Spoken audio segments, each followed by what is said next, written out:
If you've ever felt like the law of attraction isn't working for you, it's not because you're doing it wrong. It's because you've been taught the wrong law. The law of attraction isn't about simply thinking positively to manifest a new car, a soulmate, or a bigger bank account.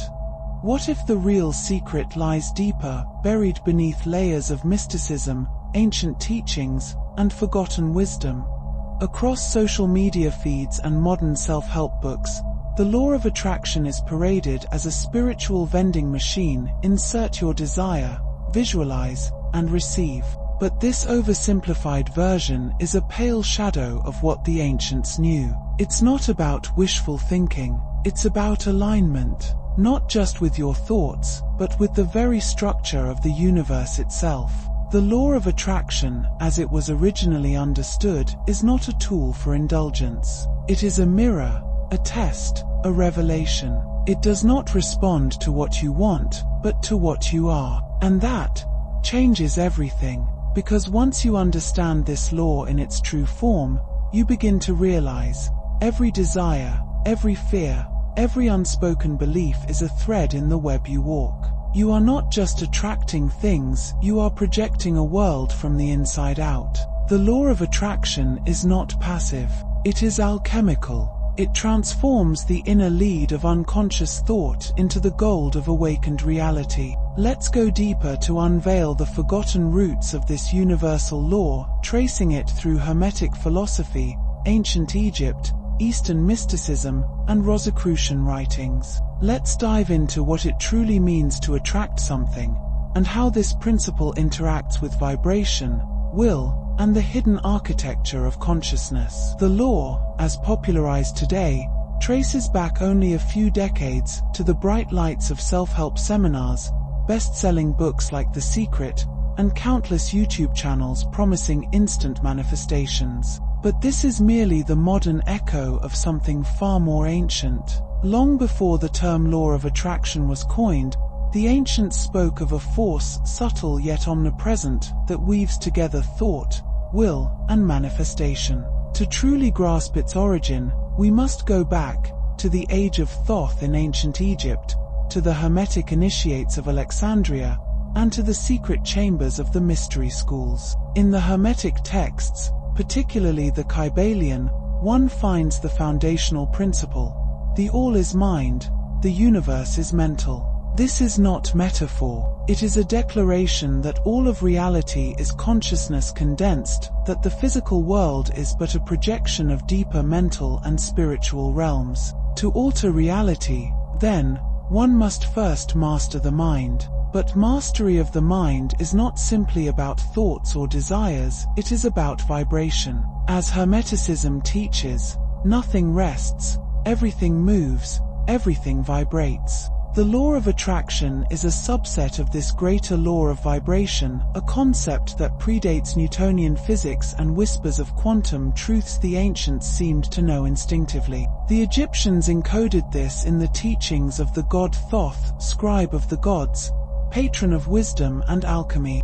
Thoth taught that man could become godlike through the alignment of inner truth with outer action. This alignment was not achieved through begging the universe for favors, but through the refinement of the self, the transmutation of chaotic desires into sacred intent. Across the world, in the East, the Vedic sages spoke of a similar principle, sankalpa. Not merely a wish or intention, sankalpa is a soul-driven resolve, forged in alignment with one's dharma, the higher path. In yogic practice, it is said that when your sankalpa is pure, the universe moves to fulfill it, not because you are demanding, but because you are aligned with the great cosmic flow. In the early year of 1600s, Rosicrucian writings emerged from the shadows of Europe, cryptic, alchemical, and charged with secret wisdom. They taught of a hidden order of the universe governed not just by material law, but by the law of spirit. To them, man was a co-creator with the divine, a microcosm of the macrocosm. Thoughts, when harmonized with divine will, could manifest reality, but when misaligned or born of ego, they led only to illusion and suffering. And, over time, the the law of attraction was diluted into a palatable idea. Think good thoughts, get good things. Harmless, marketable, stripped of depth. But in its original form, the law of attraction was not about controlling the universe, it was about attuning to it. Like a musician tuning their instrument to the cosmic symphony, the adept sought to harmonize inner intent with the divine pattern. Only then could true manifestation occur, not as magic, but as law. And herein lies the philosophical paradox. You cannot attract what you want until you become someone who no longer needs it. This is why the ancient initiates focused not on desire, but on transformation. The alchemists spoke of turning lead into gold, but the lead was the base nature of man, and the gold was the awakened soul. They knew that to attract a higher reality, one must first embody a higher vibration. It is not thought alone that creates reality, it is consciousness, infused with emotion, action, and sacred intention. This understanding transcends time, appearing again and again in sacred texts, mystical orders, and visionary revelations. Even in early Gnostic teachings, the idea appears: the world is illusion, Maya, shaped by perception. To awaken is to see clearly, to pierce the veil, and thereby reshape your experience of reality from the inside out. It means that every moment is a ritual, every thought, an invocation,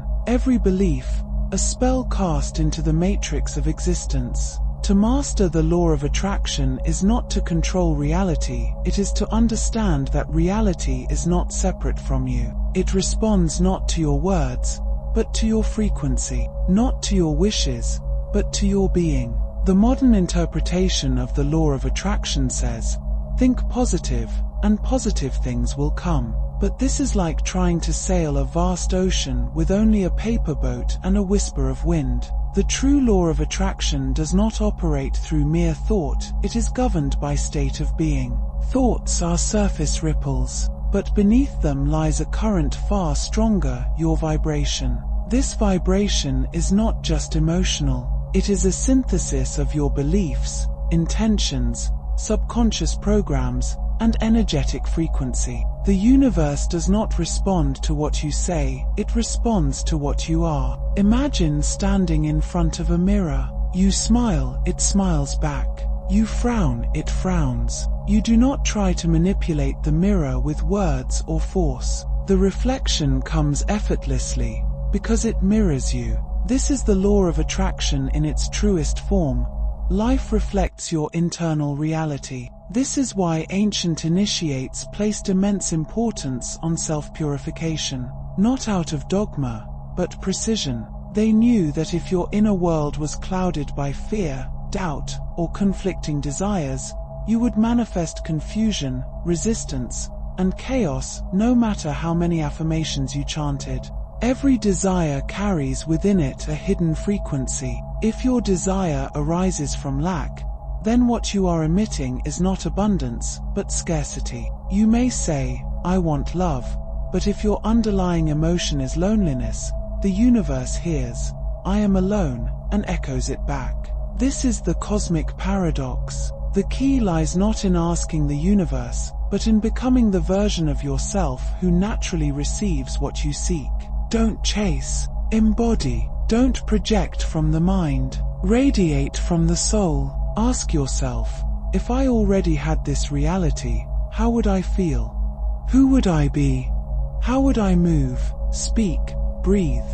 And then, begin living from that state, not as pretense, but as a sacred alignment. This is why visualization works, not because it sends magical orders to the universe, but because it alters your internal vibration. When done correctly, it trains your nervous system to become comfortable with the frequency of your desire. And what you are comfortable with, you naturally attract. The ancients didn't just visualize, they enacted. Ritual, symbol, movement, breath, all were tools to invoke states of consciousness. To become the spell, not just speak it. Let me offer a metaphor. You are a tuning fork in a universe of sound. You don't need to chase the music, you simply resonate. And when you're in harmony, the matching notes find you effortlessly, precisely. So the real work is not about forcing the outcome. It is about clearing the dissonance within you,